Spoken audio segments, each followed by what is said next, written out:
Qalat fadzalikunna alladzi lumtunnani fi. Zulaikha mengatakan, itulah orang yang kalian menggunjingku, orang menghinaku, yaitu dia siapa? Yusuf. Jadi ketika Nabi Yusuf disuruh keluar, 40 wanita, istri-istri para pejabat tinggi itu mengatakan ketika Nabi Yusuf keluar, mereka mengatakan mahadza basyar. Ini bukan manusia. Ini bukan manusia. Ini malaikat. Kemudian Zulaikha menjawab, ya ini orang yang kalian mencelaku gara-gara orang ini. Walaqad rawattuhu an nafsihi. Sungguh aku menggoda dia. Selalu menggoda fastaqsom, tapi dia terjaga, artinya tidak terpikat. Jadi kata-kata fastaqsom ini menunjukkan dalil ayat yang kemarin bahwa Nabi Yusuf sebenarnya ingin menghindar. Jadi Nabi Yusuf tidak terikat, orang terpikat, naik wera terpikat. Tapi Nabi Yusuf itu ingin menghindar. Dia terjaga. Wala illam yaf'al ma amuruhu la yusjananna. Seandainya Yusuf tidak menuruti apa yang aku perintahkan nanti, maka Yusuf akan dipenjara. Wala yakuna minas sabirin, dan sungguh dia menjadi orang-orang yang terhina. Jadi setelah itu ke-40 wanita sepakat, sudah tidak saling mencela, tidak usah saling mencela, tidak usah saling menggunjing. Kita sediakan satu kamar. Siapa yang ingin menggoda Nabi Yusuf, silakan. Tapi kita sepakat. Saya dulu, Zulaikha menawarkan diri. Kalau Nabi Yusuf tidak mau menuruti apa yang aku perintahkan, maka dia akan dipenjara. Dan dia akan jadi orang terhina. Jadi disepakati orang banyak. Apa jawab Yusuf? Qala rabbi sijnu ahabbu ilayya mimma yad'unani ilaih. Ya Rabb, ya Tuhanku, penjara lebih aku cintai daripada menuruti ajakan-ajakan mereka. Wa illa tasrif anni kaidahunna asbu ilaihinna wa akum minal jahilin. Dan seandainya aku tidak menghindar dari tipu daya mereka, maka aku akan masuk kepada mereka dan aku akan menjadi golongan orang-orang yang bodoh. Iki nek gak wong kuat digoda 40 wanita, orang-orang pilihan, cantik-cantik semua. Ini cara Mas Toib ya. Tak bacakan cerita lengkap, versi lengkapnya. Falamma raja'at an-niswatu ila buyutihinna sirna la yasbirna an ru'yati Yusufa sa'atan wahidatan wa hunna mutafakkiratun bi Yusuf. Akhirnya Nabi Yusuf memilih penjara kan? Akhirnya wanita ke-40 wanita ini pulang dalam keadaan tidak mendapatkan sesuatu dari Yusuf. Bahkan diceritakan ketika mereka para wanita ini pulang ke rumah mereka, mereka menjadi tidak bersabar untuk selalu melihat wajah Nabi Yusuf walaupun hanya satu waktu. Jadi sedinora tidak melihat wajah Nabi Yusuf, mereka menjadi tidak sabar. Mikir no Yusuf terus. Ya cahiri rasa mikir sampean sing Yusuf ojo maksudnya. Ya, ini Nabi Yusuf beneran ya. Oh, wa hunna yaf'alna bi Yusuf Yusuf. Wa hunna yaqulna Yusuf Yusuf. Ke-40 istri pejabat ini ketika pulang ke rumah, mereka selalu menyebut oh Yusuf, oh Yusuf. Yusuf dadi nek wong senenge ngono kuwi jane. Yusuf, Yusuf. Pancen ngono tenan ta ya? Yusuf. Ceritanya tiada akhir. Wong senengi deritanya tiada akhir. Akhirnya suami-suami mereka otomatis tersinggung. Wa azwajuhunna yaqribunahunna bisyab. Suami-suami mereka setelah dikumpulkan oleh Zulaikha ini tersinggung. Apa yang terjadi terhadap istriku ini? Sehingga istriku ini selalu menyebut Yusuf. Maka istri ini dihancam oleh para pejabat ini. Kalau kamu menyebut Yusuf, tak pukul, dipukul sampai dicemeti, sampai gosong. Tapi fala yubarina, mereka tidak memperdulikan. Monggo bapak, aku pukul. Yang penting aku menyebut nama Yusuf. Yo, Masya Allah, Masya Allah. Wahab bin Munabih mengatakan, kana iddatun niswah allati iftata Nabi Yusuf arba'ina imra'ah. Dalam sebuah hadis Wahab bin Munabih mengatakan bahwa Jumlah wanita yang diundang, yang terkena fitnah Nabi Yusuf itu 40 wanita. Jumlahnya berapa? 40. Famata minhunna tis'un niswatan. Yang 9 mati. Kenapa mati? Menelan rindu. Kenapa mati? Menahan rindu. Sudah dihajar sama suaminya masih menahan rindu. Maka jangan jatuh cinta terhadap makhluk. Jatuh cinta itu derita tiada akhir. Iya, Nabi Yusuf ada 9 wanita menahan rindu sampai mati. Dipukul sama suaminya. Qala lamma kharaja Yusuf ala niswah qulna lahu atik maulatik fima takullak. Ketika wanita ini sudah berkumpul, Nabi Yusuf diucapkan kepada Nabi Yusuf, sudah Yusuf, kita ini orang-orang terhormat, 40 wanita ini orang-orang pilihan di negara ini. Kita sudah sepakat, nggak akan melaporkan kamu, nggak akan melaporkan apa yang terjadi dengan Zulaikha, dengan dirimu. Tapi turuti saja kemauan Zulaikha itu. Kemauan artinya apa? Nabi Yusuf disuruh melayani 40 wanita ini secara pokoknya ono kesepakatan. Tapi Nabi Yusuf, kalau kamu tidak mau menuruti kita, maka kamu akan dipenjara. Terus Nabi Yusuf memilih penjara. Cara ini milih ini. Lagi ukti berat ya. Nabi Yusuf memilih penjara. Nabi Yusuf memilih penjara. Karena dia mengibaratkan seandainya aku menuruti mereka, maka aku kegolong termasuk golongan orang-orang yang bodoh. Bismillahirrahmanirrahim. Lamma tawajjahu bi Yusuf ila sijni qayyaduhu wa arkabu khimaron. Ketika Nabi Yusuf dituduh, otomatis tuduhan yang dituduhkan 40 wanita terhadap Yusuf ini adalah tuduhan palsu. Makanya kita jangan menghina orang yang masuk penjara. Karena kita punya nabi yang dia itu demi kebenaran rela masuk penjara. Makanya kalau kita ngaji Minhajul Abidin, 13 undak-undakan wali itu diantaranya adalah salah satu undakan itu adalah kita melakukan kebenaran tapi kita dipenjara. Itu salah satu undak-undakan wali. Nah, kowe ora wali ora usah ngundak susah. Ora kelase. Iki lo misalnya ketua pengajian ki Pak Prawoto misalnya orang lakoni salah terus dipenjara. Kita berpandangan Pak Prawoto ini orang benar apa orang salah? Salah. Terhina atau mulia? Nah, padahal Nabi Yusuf juga dipenjara tanpa salah. Maka saya yakin di sekian narapidana itu ada walinya Allah yang dia hanya menjadi korban dari sebuah sistem. Tidak salah apa-apa. Cuma korban atau dikorbankan untuk dia diangkat derajatnya oleh Allah. Iki Nabi Yusuf dikorbankan. Akhirnya Nabi Yusuf itu dibondo. Setelah dibondo, dinaikkan ke khimar. Wa nudi alaihi fil aswaq hadhihi jazaa'u man yakhunu sayyidahu. Kemudian ketika dinaikkan khimar itu, orang-orang pasar di pinggir-pinggir jalan meneriaki Yusuf, meneriaki Yusuf.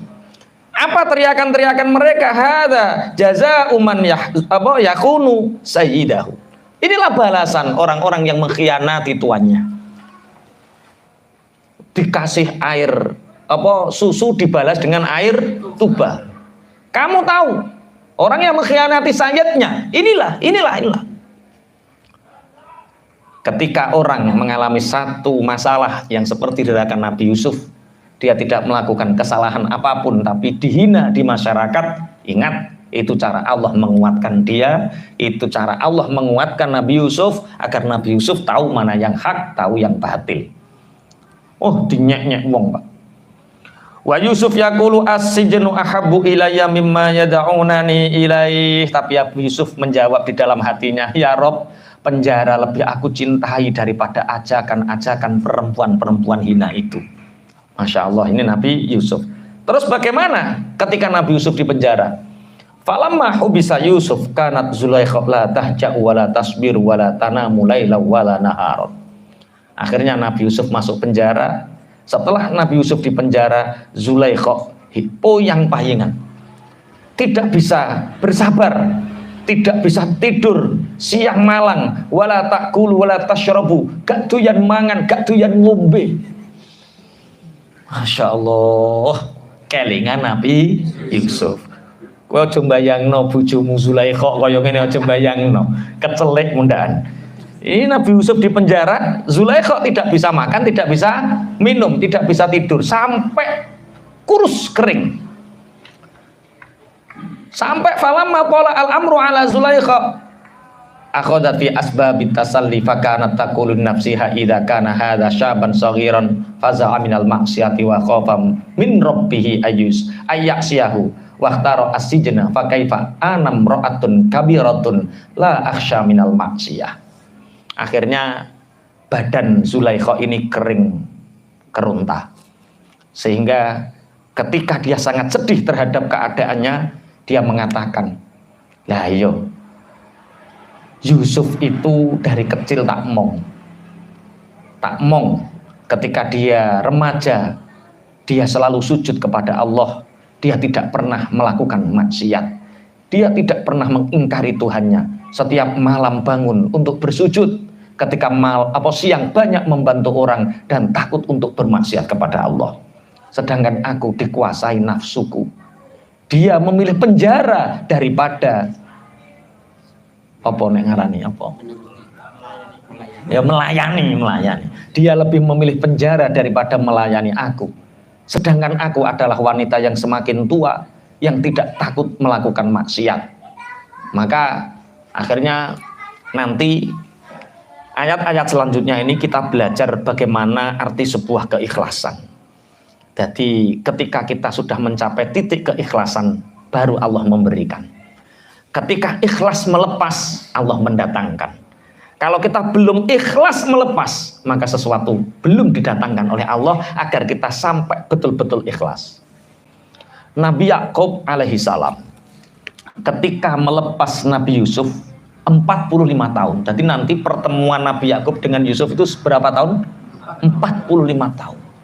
Selama 45 tahun berpisah dengan anaknya, Nabi Yakub belum ridho. Sampai Nabi Yakub itu betul-betul ridho atas ketentuan Allah, dia ikhlas melepaskan kepergian Yusuf. Saat itulah Nabi Yusuf didatangkan dan bertemu. Zulaikha nanti sama. Jadi love story-nya itu cerita cinta Zulaikha itu diijabah oleh Allah. Setelah hasrat untuk memiliki Yusuf dihilangkan sama sekali. Nanti Menteri Keuangan Nabi Yusuf yang pegang, sehari setelah Menteri Keuangan Kitfir ini meninggal. Jadi setelah pergantian Kitfir ke Yusuf, Kitfir meninggal. Otomatis Zulaikha menjadi janda. Usianya sudah ratusan tahun. Kulitnya sudah keriput, keruntah. Akhirnya Zulaikha melepaskan, ya Rob, aku ikhlas kehilangan Yusuf. Seumur hidup aku ridho seandainya Yusuf bukan suamiku. Aku ridho ya Allah, aku ikhlas ya Allah, Yusuf tidak menjadi suamiku. Saat itulah nanti malaikat Jibril datang dan merubah didatangkannya Yusuf ke Zulaikha, sehingga Zulaikha diciptakan oleh Allah menjadi muda lagi, perawan lagi, dan mendampingi Nabi Yusuf selama 40 tahun. Tahu agar sesuatu datang kepada kita, ikhlas ridho. Bagaimana untuk mendatangkan rezeki? Ikhlas ridho. Ketika sampan kemerungsung, apa bahasa Indonesia yang kemerungsung? Apa kemerungsung? Udah gak gendang ayu, rezekinya akan menjauh. Mas ambisius. Beto, cek marem kemerungsung kok ya katanya. Ambisius sih gak kemerungsung kae kudu kena aku. Itu namanya kemerungsung. Harus ambisinya besar. Itu justru rezeki ini akan semakin menjauh. Karena rezeki itu semakin seperti bayangan yang ketika kita mengejarnya dia akan semakin lari. Tapi ketika kita berhenti, maka dia akan berhenti di situ. Makanya ketika kita ikhlas dan ridho, Allah akan mendatangkan. Orang yang diuji Allah, anaknya nakal. itu karena pikirannya takut anaknya nakal. Ketakutan ini menyebabkan Allah menguji. Sampean wedi bojone selingkuh. Pokoknya WA dicek, buku dicek, customer dicek, nota dicek, transaksi selingkuh tenan, Pak. Nggak percaya, buktikan. Ayo, berani bertaruh saya. Karena apa? Orang itu diuji dengan apa yang ditakutkannya. Karena takut itu sebagai bentuk dia tidak ikhlas dan ridho. Makanya agar kita dicintai istri kita, apa yang kita lakukan? Ridho karo ikhlas. Ridho dengan keburukan istri, ikhlas dengan kesalahan istri, kita edukasi, kita jelaskan pelan dengan ridho, bukan dengan emosi. Apa yang terjadi? Allah akan mendatangkan kasih sayangnya. Karena apa? Kita ridho, ikhlas. Anak saking wedine nakal, masya HP dicek iki sapa le jenenge le. Jam piro? Neng ndi? Wah lah. Anakmu kaya robot, kaya karyawan sing kudu ceklot, kaya guru. Jam sini harus sini di sini lah itu. Tapi bagaimana ridhokan dengan Allah? Ya Allah aku ridho. Ya Allah aku ikhlas. Aku menitipkan anakmu aku menitipkan anakku padamu ya Allah, karena sebaik-baik penjagaan adalah penjagaanmu. Dimanapun anak kita dijaga sama Allah. Dimanapun istri kita dijaga sama Allah. Dimanapun rizki kita didatangkan sama Allah. Karena kita apa? Ridho dan ikhlas. Berarti sing kemurungsung-kemurungsungi mulai tensinya didunke ya. Orang yang sampai hari ini masih terlilit hutang, sulit nyaur itu karena satu. Dia masih merasa hutang itu hina dan aib. Dilah hutang itu amanah. Hutang itu tanggung jawab. Jadi cak jere utangmu akeh. Iya. Sampean kok gak isin? Wong amanah semakin besar kan semakin baik toh. Jadi di sini arti keridhaan, di sini arti kerelaan. Sehingga kita itu ya biasa. Duwe utang ya biasa, orang duwe utang ya biasa. Itu arti ridho, ikhlas. Ini nanti kita bahas di ayat selanjutnya. Ternyata setelah keridhaan inilah, bismillahirrahmanirrahim, Allah justru mendatangkan. Tapi semakin kita takut dengan ketentuan Allah, Allah akan menguji. Saya itu kemarin sama Pak Tio.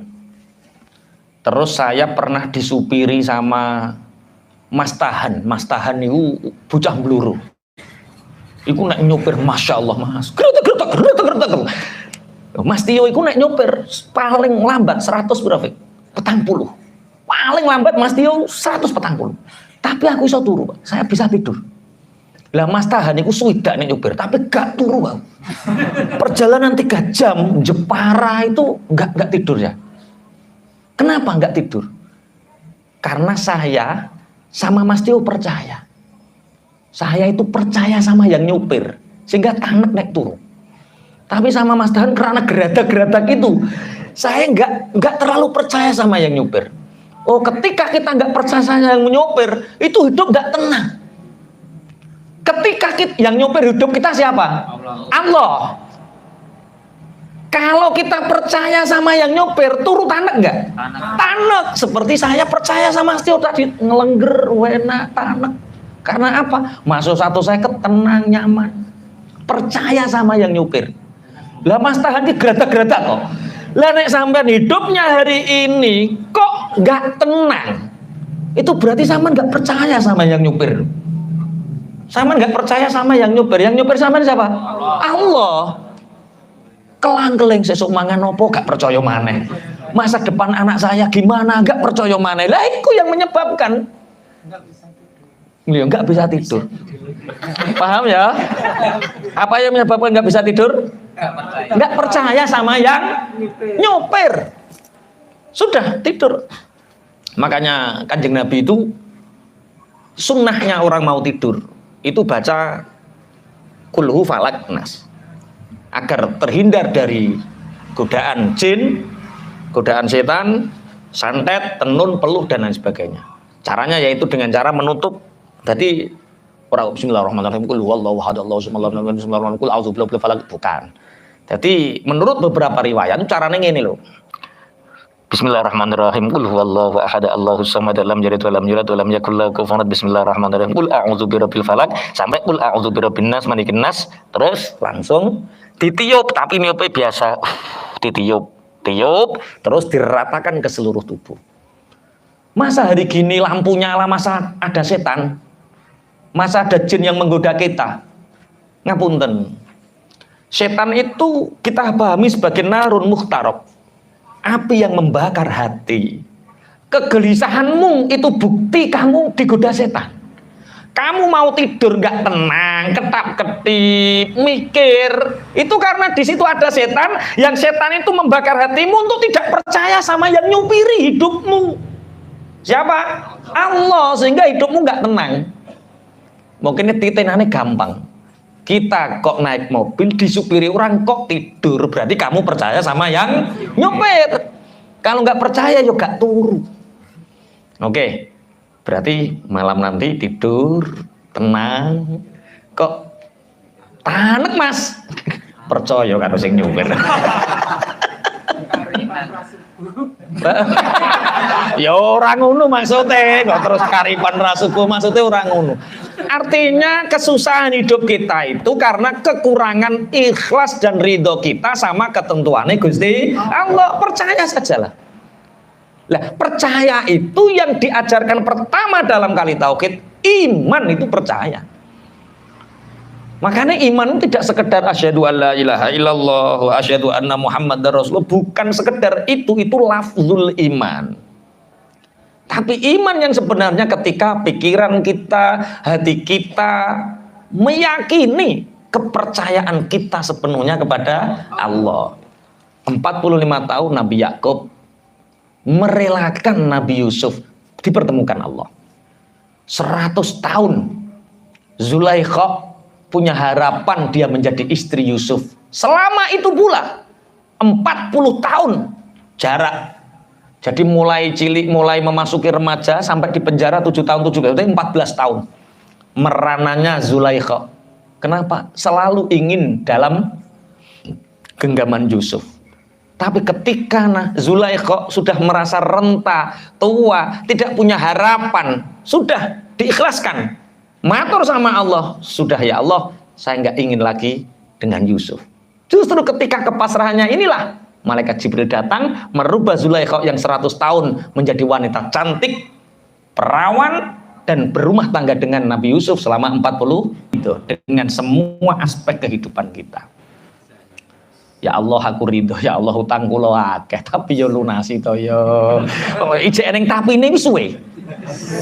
Kalau masih ada tapinya itu lama. Ya Allah aku ikhlas, ya Allah aku ridho, ya Allah pun ya Allah, tapi ojo mau tambahi ojo lo ya. Sak lunas-lunase itu akan semakin cepat. Pada kemerungsung mencari solusi, nggak akan ketemu solusi. Mencari jalan keluar, nggak akan dapat jalan keluar. Nikmati, ridhokan, ikhlas. Akhirnya Allah mengabulkan doa Nabi Yusuf, sehingga Nabi Yusuf dijauhkan dari tipu daya para wanita. Innahu huwas samiul alim, sungguh Allah maha mendengar, maha mengetahui. Summa badalahum min ba'di ma ra'awul ayat.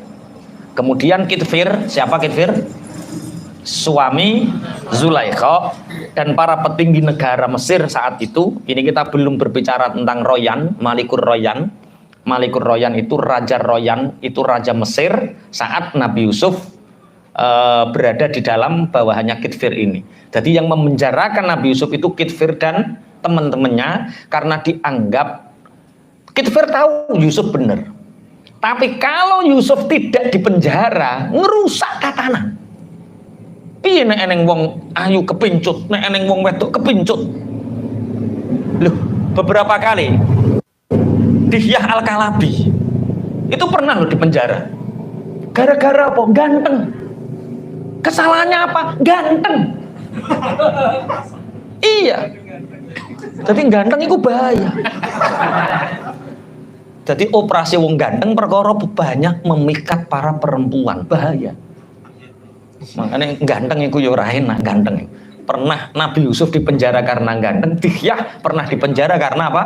Ganteng. Ternyata di beberapa negara, sampean coba browsing, ternyata ada loh di beberapa negara iku dipenjara gara-gara ganteng.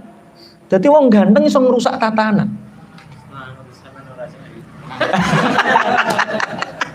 Selamat, ya barokah sing rapati ganteng iku sedengan wae. Sedengan, alhamdulillah. Akhirnya Nabi Yusuf di apa? Di penjara karena apa? Ganteng. Bismillahirrahmanirrahim. Wa amma Yusuf. Nabi Zulaikha beliau semakin tua, renta, nggak punya daya, terhina. Bagaimana dengan Yusuf? Wa amma Yusuf lama sujina soro yata'annasu bil masjunin wa yatahaddatsu ma'ahum. Nabi Yusuf ketika di penjara dia enjoy. Dia banyak membantu orang sakit. Jadi ketika orang sakit didoakan, dipijet sembuh. Diajak bicara. Orang-orang yang di penjara itu orang-orang yang susah dibahagiakan. Sehingga orang-orang yang ada di penjara senang dengan kehadiran Yusuf. Makanya dia dimanapun kita berada, kalau kita memberi manfaat dimanapun kita akan bermanfaat. Yuk, teman saya itu nggak salah, pinter ngaji. Salahnya hanya satu, punya hutang sama orang, dilaporkan. Akhirnya di penjara. Ya ngulang ngaji nih penjara. Ya ngulang ngaji ya biasa. Ya Nabi Yusuf ketika di penjara ya ngayem ke wong. Akhirnya wakana Jibril ya'tihi fi kulli syahrin yazuruhu wa yubashiruhu bi annahu sayasiru malikan. Ketika Nabi Yusuf di penjara, malaikat Jibril itu datang kepada Nabi Yusuf setiap 1 bulan sekali. Jadi nilii. Iya, wong Nabi sing nilii ya malaikat. Ya, Nabi Yusuf ditilii malaikat Jibril 1 bulan sekali. Kemudian memberi kabar gembira. Yusuf, jangan khawatir. Hari ini kamu di penjara, sebentar lagi kamu akan dipuja, kamu akan menjadi malik, kamu akan menjadi penggede kerajaan. Cara sing pas Nabi Yusuf menjadi menteri ekonomi. Summa ja'a marratan wa ma'ahu yaqutatun min yawaqitil jannah. Kemudian suatu saat malaikat Jibril datang dengan membawa 1 intan permata dari surga dan mengatakan, "Hai Yusuf, makanlah ini." Akhirnya Nabi Yusuf menelan mutiara itu, fabatala'aha fakanat alamatan li takbir ru'ya. Sejak saat itulah kepandaian Nabi Yusuf tentang takbirur ru'ya. Takbirur ru'ya itu apa? Tafsir mimpi itu semakin seperti nyata, semakin seperti nyata. Maka kalau ada orang meremehkan mimpi, satu-satunya yang tersisa dari para kenabian adalah mimpi. Tapi percaya nemen karo mimpi itu jangan. Karena percaya nemen karo mimpi kadang menyebabkan malas. Cak, kamu nggak ngapa-ngapain nanti istrimu 4. Ora nyambut gawe ra apa, cak kok meneng wae bojoku bakale 4 perkara mimpi. Padahal mimpi ini wis baratus jenabat. Nanggung hadas gede mimpi jam 7:30 iso yo ora gathuk. Summa badalahum min ba'di ma ra'abul ayati la yasjununnahu hatta la. Singkat cerita, diceritakan bahwa innal malika ar-rayyan kana minal amalikoh. Jadi memang dulu itu yang jadi raja pasti orang-orang sakti. Jadi saat Nabi Yusuf, periode Nabi Yakub ini, periode Nabi Yusuf itu Mesir itu dipimpin oleh seorang raja yang bernama Royan. Royan itu termasuk amalikoh. Siapa amalikoh? Amalikoh itu adalah keturunan Nabi Adam, keturunan Nabi Nuh yang berbadan besar dan punya kekuatan lebih. Jadi nek biyen yo paling sakti itu keturunan Amalikoh karena jarak antara Amalikoh dengan orang ini 6-8 kali lipat besarnya dibanding orang biasa. Jadi cara saya ini rajanya yo gede tenan. Lah, Raja Amalik yang bernama Royan ini punya musuh. Siapa musuhnya? Raja Yaman. Sehingga Raja Yaman ini kong kali kong dengan 2 orang. Siapa? Satu juru masak, satu juru minum. Jadi juru masak karo juru minum ini piye? Jadi Raja Yaman ini memanggil juru masak dan juru minum. Jadi yang menyediakan minuman dan yang menyediakan makanan ini dipanggil. Kamu akan jadi orang paling kaya di Mesir. Syaratnya racun rajamu. Lah, kalau kalian berdua mau, ini tak kasih. Mereka siap, pergi lagi ke Mesir sebagaimana biasa. Akhirnya karena inilah mereka itu tidak saling percaya, sehingga iki nek sing racun kono aku gak oleh jatah, kok aku di penjara. Nek aku sing racun wonge mati, kok jangan aku di penjara, kuno sing oleh harta. Akhirnya apa nek ngarani golek rai bahasa Indonesiane mencari muka. Yang mencari muka pertama itu yang tukang masak. Meneng-meneng lapor sama Malikur Rayyan, Baginda Raja. Iya, sudah berapa tahun aku melayani Baginda Raja? Sudah lama banget. Baginda Raja percaya bahwa saya orang baik dan tidak ingin mencelakai Baginda Raja. Percaya.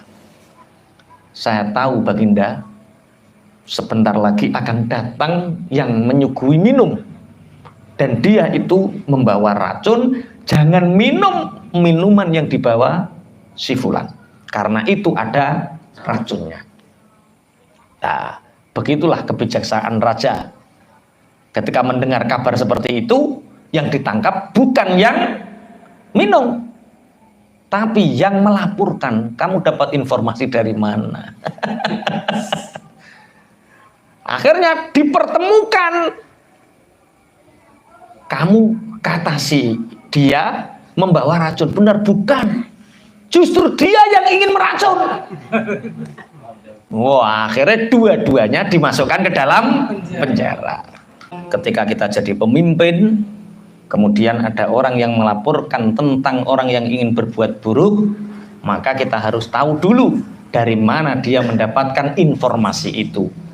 Makanya ketika kita punya teman yang kerja dengan kita kok madul eleke koncone, biasanya sing elek dhewe. Hati-hati. Tapi ora kabeh ngono, kadang ingin memberi informasi yang benar kadang. Lah nek sampean wali me Allah, para karo Allah akan mengirimkan orang-orang yang terbaik di sisi kita. Jadi kadang begini, saya loh Pak Yai kerja kok nggak tahu bener, ditipu wong. Berarti sampean masih punya mental penipu.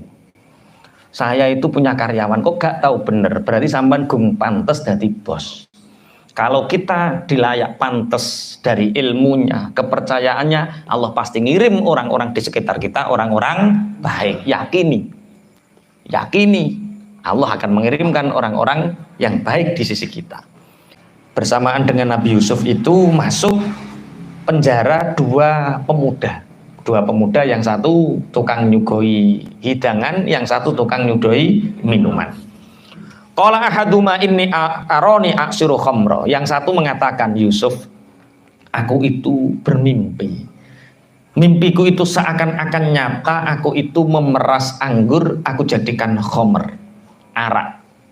Yang lain mengatakan, yang satu mengatakan, Yusuf, aku mimpi seakan-akan nyata, seperti halnya aku membawa di atas kepalaku roti, kemudian rotiku ditutul manuk, rotiku dimakan burung. Nabi takwili, tolong Yusuf takwilkan mimpi kami.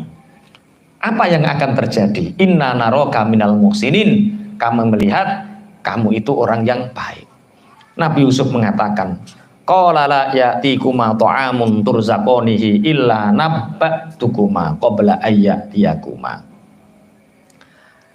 Kalian akan tak ceritakan arti mimpi kalian itu sebelum, jadi tidak waktu lama, ngoten loh. Jadi sebelum penjaga membawa makanan untuk kalian sudah aku jawab tentang takbir mimpi ini.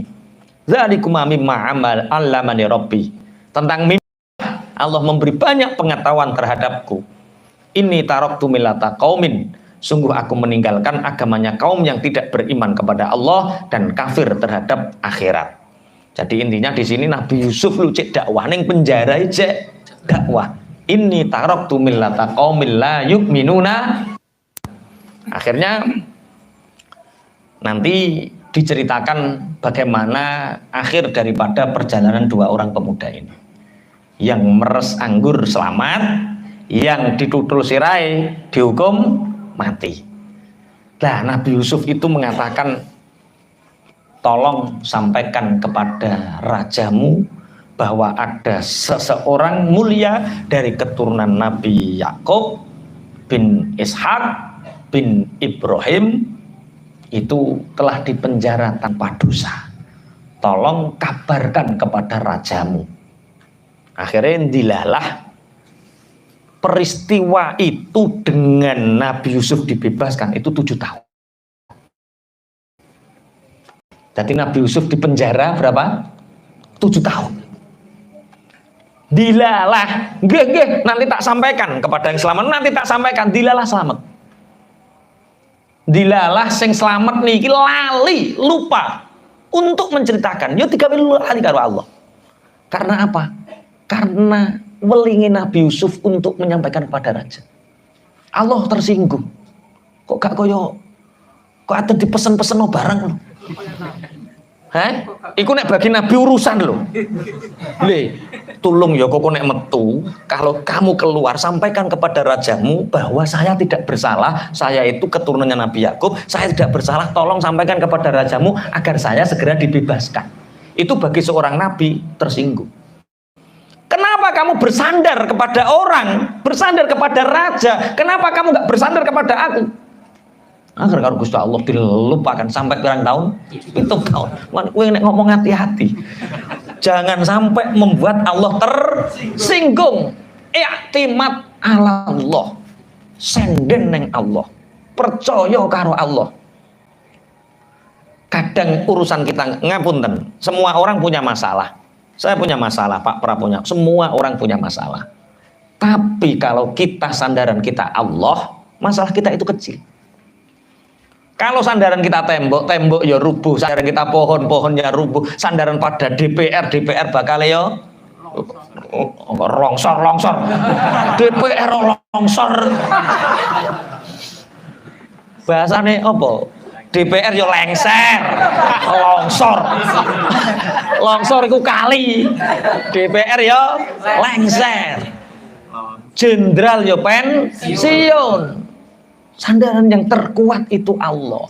Lah kadang ketika kita punya harapan terhadap makhluk, di situ Allah akan menguji kita. Tak jib-jibno, kok cakwin iso nyelesekno, kok cakwin jebule yo lali.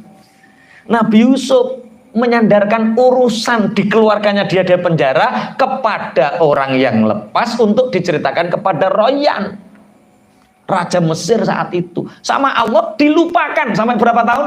7 tahun.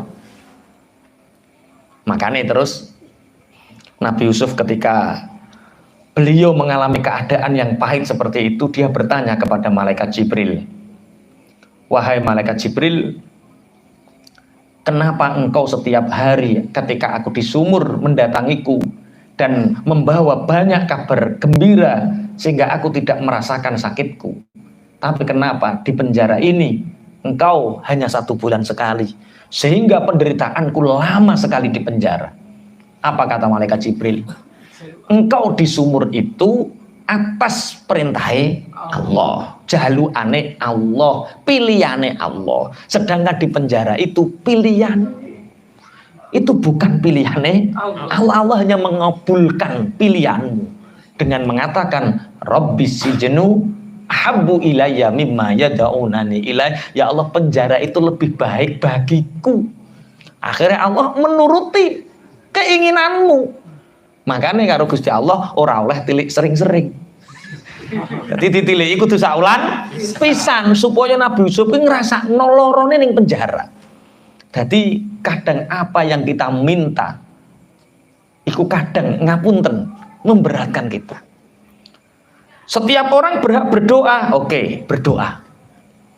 Tapi ketika doa itu ada sesuatu yang menyebabkan kita diuji, ini yang bahaya. Contoh, anak lanang puingin wedok sampai ngempet sujud piring, ya Allah, anak wedok. Ketika dikabulkan, justru kadang jadi ujian.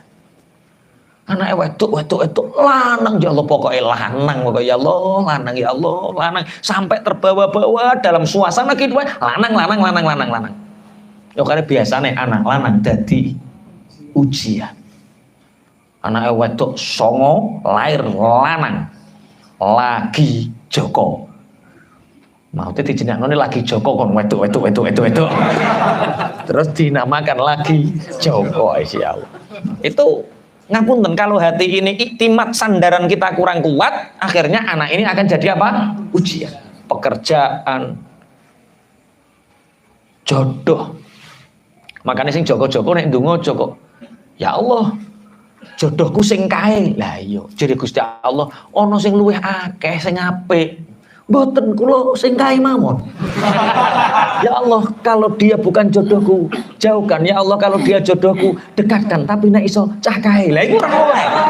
Wong nek iso kok cah kae. Lah iku biasane dadi apa? Ujian. Jadi ujian. Karena itu pilihan kita. Pokoknya pilihan yang paling apik mesti pilihannya Gusti Allah. Kita hanya ikhtiar. Makanya rahasia haji niku yo man istata'a ilaihi sabila. Kalau Allah sudah manggil itu tidak ada yang bisa menolak. Karena istitoah itu ya dimampukan sama Allah. Banyak orang yang punya harta tapi tidak dimampukan.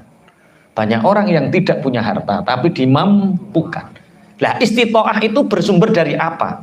Istitoah itu bermula dari kerja dan ikhtiar kita. Jadi ngene, ikhtiari sampean kepingin kaji, ya wis pokoknya keronto-ronto piye carane mangkat kaji. Mbok tuku paspor dhisik. Iku istitoah. Kowe kok iso mangkat umroh? Aku pasporku nek tuku wis taun 1999 kae kok. Mati tak anyaro. Akhirnya Gusti Allah ngerti ikhtiarku.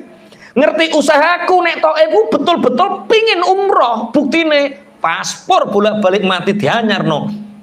Akhirnya dilalah ana wong tuku es. Cocok rasane ese. Aku ngekei hadiah sampean Mas Toib yo umroh. Gara-gara mu asale ketelak ngombe es seger untuk ya iso. Iku wong jenenge cara kan dhewe bakul es to ya. Cara nggawa cara liya kan istitoah. Dan itu ternyata menjadi rahasia. Teman-teman tak tanya, apa penyebabnya? Dimampukan. Oh, ternyata dimampukan sama Allah karena kita sebelumnya itu sudah ada ikhtiar dan usaha yang kuat. Sehingga Allah menjadikan istitoah. Bismillahirrahmanirrahim. Jadi ketika kita punya pilihan, kalau kita baca hikam tambah ngeri. Ketika kita punya pilihan dan Allah punya pilihan, bisa jadi Allah mengabulkan pilihan kita, tapi Allah akan menguji dengan pilihan-pilihan kita. Maka pilihan yang terbaik itu pilihannya Gusti Allah. Kalau dalam hikam itu pilihan bukan pilihan tentang pilihan tentang makom kita. Ada orang makom tajrid, ada makom kasab. Makom tajrid itu makom di mana dia sudah tidak berusaha, tidak ikhtiar, tapi Allah memberi hasil. Tajrid. Jadi orang nyambut gawe duitnya akeh. Orang kok berzikir, tapi dia dekat dengan Allah. Jadi tidak ada ikhtiar. Nek kowe ora pengen parak Allah, subhanallah, ikhtiar iku jenenge makom kasab. Lho ana wong karo Allah pancen dititahno dadi kekasih, ora ikhtiar, parek karo Allah.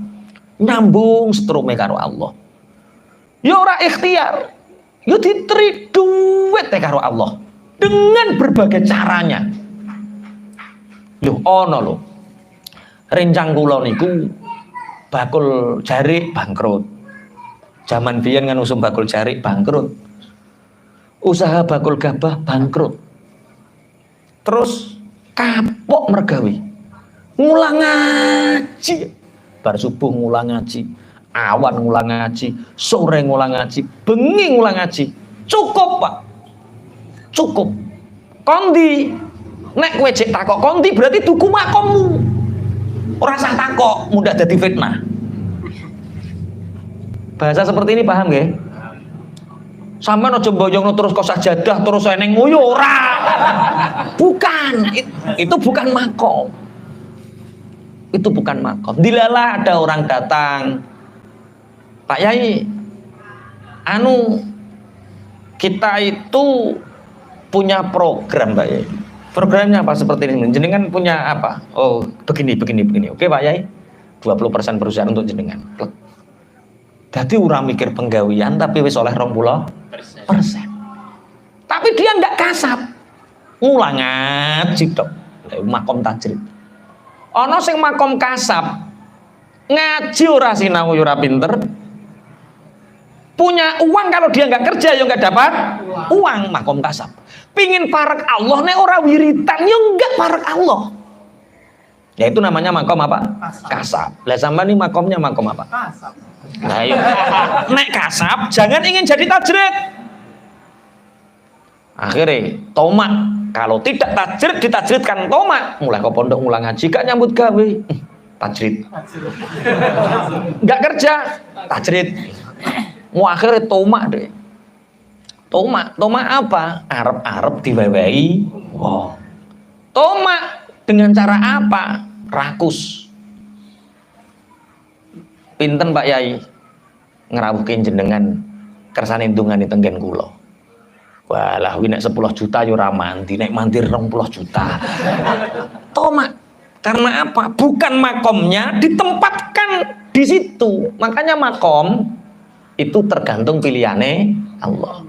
Ketika Nabi Yusuf, ya Allah, kenapa ketika aku di sumur sangat menikmati, tapi di penjara 7 tahun ini terasa berat? Apa jawaban malaikat Jibril? Karena di sumur itu pilihan Allah, penjara itu pilihanmu sendiri.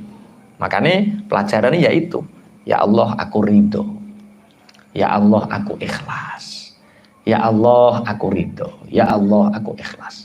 Jenengan kok gadah masalah sing pelik, abot, menengok, merem, ya Allah aku ridho, ya Allah aku ikhlas, masalah kula ngeten ridho ya Allah. Apa yang terjadi? Banyak keajaiban akan datang.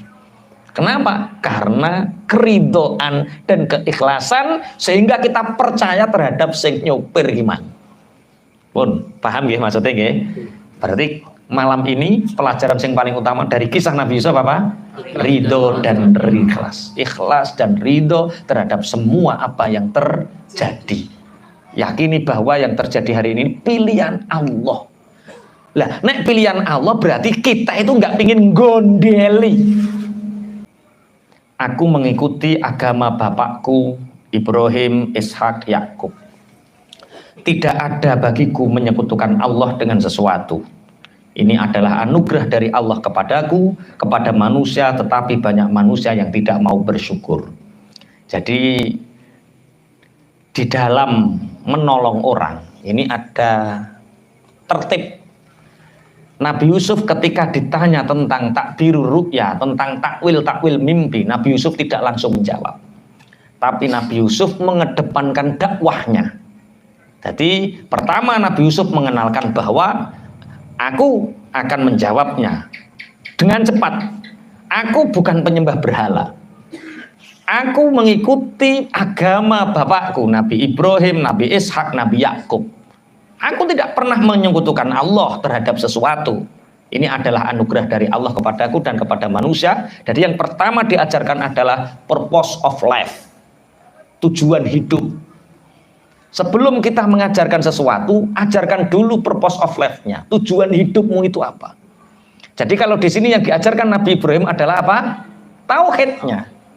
Wes toh, dimanapun kita berada, sebagai apapun kita, ingat, ajak manusia untuk menyembah nenggone Gusti Allah. Purpose of life-nya dulu. Bajingan gak popo, kenal dengan kita gak popo, ngobrol dengan kita gak popo. Kita masuk ke dunia mereka gak apa-apa, tapi ajak mereka ke dunia kita. Ajari mereka tentang tauhid. Ku ngerti jenabat di anu carane adus jenabar. Go ngerti sholat, darani sholat. Ini yang dilakukan Nabi Ibrahim. Makanya kadang enten tiang kebelut utang tenggen kulo tangkleti jenengan gadah utang pinten sak. Apa hubungannya sholat karo apa utang? Ngono terusan. Wes to Pak Yai, ini aku bukai duit, selesai. Duit uteke. Dia nggak paham bahwa sebenarnya masalah dia bukan hutang, masalahnya adalah karakter. Masalahnya dia nggak tahu tujuan hidup. Masalahnya dia nggak tahu cara nyembah Allah ini, Mas. Gak paham. Nek mulai umur 15 tahun berapa sholat yang ditinggalkan itu menjadi apa? Hutang. Lah ayo, aku sakjok nikah yurung sholat, bareng nikah duwe anak laki latihan sholat. Bareng umur 45 kebulet utang, jungkel lali, dia punya kewajiban hutang yang banyak dengan Allah. Dikodoi sholate. Wes kodoi dhisik Kang sholatmu Kang. Zuhur ping 8 rakaat, soalnya 4 rakaat adaan sholat sing saiki, sing 4 rakaat kodoan nyauri utang sing biyen. Sampai kapan? Lah mbok tinggalno kapan sholatmu? 8 tahun, ya 8 tahun. Ngasar pindho, zuhur pindho, maghrib pindho, ngisak pindho sampai 8 tahun. Loro Pak, ya loro. Oh ya ora salam ya ora engko wonge ora. Lah, setelah itu apa Pak Yai hubungannya dengan hutang?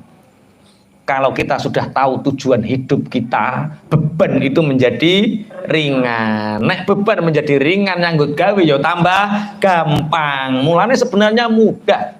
Selama wong iku jek iso guyu masih bisa bertawa, tanda hutangnya lunas. Yang punya hutang latan guyu tok. Nyauri hutang semudah tersenyum. Digawe konsep sling lunas. Ilmu cahari ngelunasi hutang semudah tersenyum. Masih bisa senyum, masih lunas. Karena apa? Enggak lunas itu karena mecucu terus. Pikirannya budrek, metu tidak kolektor. Rumah di satru bojo. Bengi ketap ketip. Wes dirubah. Caranya bagaimana? Petuk debt collector jaglut. Ayo. Wes di blacklist, oke. Petuk bojo dimengkruti, ngerangkul bantal. Tunjukkan bahwa kita ini punya kekuatan. Kita mampu melewati itu semua. Terus apa nih demeng petuk sapa nih? Oh kok jaket ireng ora. Debt collector wes bojo wes apa nih demeng? Oh pikirannya sing padang. Nek pikirannya padang, lebih kan genah. Kaya gak duwe utang lho. Piye bro? Ana lebih apa bro? Wah ngene. Oke, kaya gak duwe utang. Tapi nek wis budreken. Bengi ketap-ketip, oh utangku karo Allah akeh cah. Ya salat, apa sing kung tak sauri salatku kae. Ya wis, timbang bingung salat farduku tak qodoi, yang lain ketika ada waktu luang salat sunah mutlak. Zikir sayyidul istighfar. Allahumma inni abduka wa ibnu abdika wa ibnu ammatika nasiyati biyadika madin ya Allah. Kita punya hubungan dekat dengan Allah, jenis purpose of life, tujuan hidup. Nabi Yusuf ketika ditanya tentang takwil mimpi tidak langsung dijawab, tapi kenalkan bagaimana Allah, dikenalkan bagaimana dekat dengan Allah, sehingga ketika menghadapi keputusan tentang mimpinya tidak ada kesyirikan. Jadi koko barbarane apik-apik. Bismillahirrahmanirrahim. Ya sahibai sijin. Ya sahibai sijni he. Wong loro kang duwe manggon ana ing penjara arbabun. Apa to utawi pira-pira pangeran iku mutafarriquna.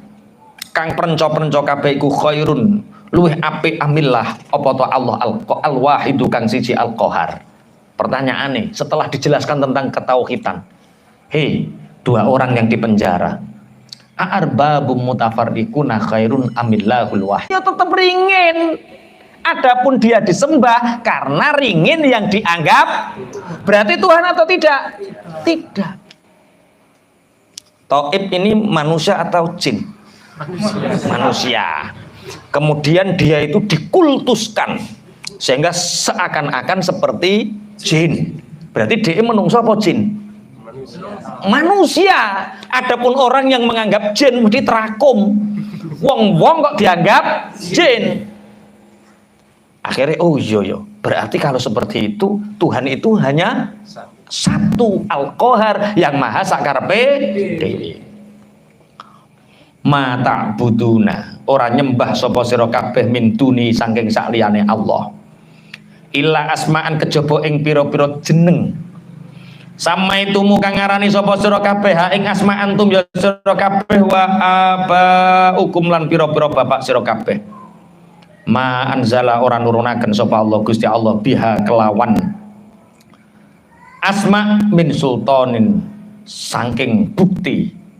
Inil hukmu ora ana utawi hukum iku illa lillah kejaba kedue Allah. Amara perintah sapa Allah Allah ta'budu yen ora nyembah sapa sira kabeh illa iyyahu kejaba ing Allah. Zalikat dinu ta mengkono-mengkono tauhid iku ad-dinu agama al-qayyim kang langgeng. Kang jejeg, kang lempeng. Walakinna aktsaron nasi tapi nestuhune luwih akeh-akeh menungso iku la ya'lamuna ora padha ngerti sapa nas. Diberi dua pilihan. Hei orang yang ada di penjara, kamu pilih mana? Batu gerumbul yang dianggap Tuhan atau sebenar-benarnya Tuhan yang satu? Ma ta'budu min dunihi illa asma'an sammaitumuha. Kalian sesungguhnya tidak menyembah kecuali hanya nama-nama yang dinisbatkan kepadanya. Batu selamanya tetap batu. Batu tidak akan pernah bisa menjadi Tuhan. Itu asma'an sammaitumuha. Cuma ada yang menganggap ini Tuhan Hubal, ini Tuhan Manal, ini Tuhan, ya itu hanya nama yang dinisbatkan kepada batu. Padahal sebenarnya dia tetap batu. Kalau seperti itu, orang Yunani itu pernah punya pelatih sepak bola. Terus juara Eropa itu sapa kae jenenge kae? Ora ono sing hobi bola to. Otto Rehagel itu pelatih Yunani. Akhirnya menjuarai piala Eropa. Akhirnya saking senenge wong Yunani, Otto Rehagel digawe patung terus dijadikan salah satu dewa sesembahan. Loh, Otto Rehagel selamanya tetap Otto Rehagel lah. Batu yang dianggap ini tetap batu lah. Itu jadinya asma'an sammaitumuha. Batu yang diberi nama. Antum wa aba'ukum, yang menamai adalah kalian dan bapak-bapak kalian. Ma anzalallahu biha min sultan. Allah tidak menurunkan bukti terhadap keontentikan Tuhan itu. Jadi umpama ada orang menyembah batu dijadikan Tuhan, bukti dia sebagai Tuhan apa? Itu tidak ada. Seandainya dia Tuhan yang berkuasa, bagaimana mungkin batu wong nggo sak laler ae ora kuat? Bagaimana dia punya kekuatan yang besar sedangkan gosak laler ora kuat. Nabi Ibrahim ekstrim, langsung dikeplui. Terus dicekno sing gede dhewe. Sapa sing ngepruki? Ya sing gede dhewe. Nabi Ibrahim berarti pembohong bukan? Karena Nabi Ibrahim ketika itu sing gede dhewe iku dhek ngono lho. Sing ngepruki sapa? Yang paling besar, yang saling besar itu jempolnya madhep awake. Maksudnya Nabi Ibrahim itu sing ngepruki. Perasane wong-wong sing berhala yang paling gede. Bagaimana mungkin batu bisa ngepruki? Uffil lakum wa lima ta'buduna min dunillah. Cara Nabi Ibrahim mune dancuk kowe kabeh. Wong wis roh wis ufin kan dancuk to carane. Dancuk kowe kabeh. Wong wis roh nek kira-kira iku ora iso apa-apa kok mbok sembah. Ekstrim seperti itu. Aja nemen-nemen diarani radikal. Inil hukmu illa lillah. Tidak ada ketentuan kecuali milik Allah. Amala ta'budu illa iyyah. Allah memerintahkan agar kalian tidak menyembah kecuali hanya kepada Allah. Dzalikat dinul qayyim. Ini adalah agama yang lurus. Agama tauhid adalah agama yang lurus. Walakinna aktsaron nasi la ya'lamun. Tetapi sungguh kebanyakan manusia itu tidak mengetahui. Jadi sebelum apa-apa sandarkan sesuatunya kepada Allah. Nabi Ibrahim pengalaman, Nabi siapa ini? Nabi Yusuf sangat pengalaman. Sebelum Nabi Yusuf memberitahu takwil mimpi dari dua orang yang dipenjara, Nabi Yusuf menggulawentah tentang ketauhidan mereka, diajari tentang tauhid, diajari tentang sistem ketuhanan. Sehingga kalau di beberapa riwayat Nabi Yusuf justru berdakwah ketika di dalam penjara. Kafaratul majalis. Subhanakallahumma wa bihamdika asyhadu an la ilaha illa anta astaghfiruka wa atubu ilaik. Assalamualaikum warahmatullahi wabarakatuh.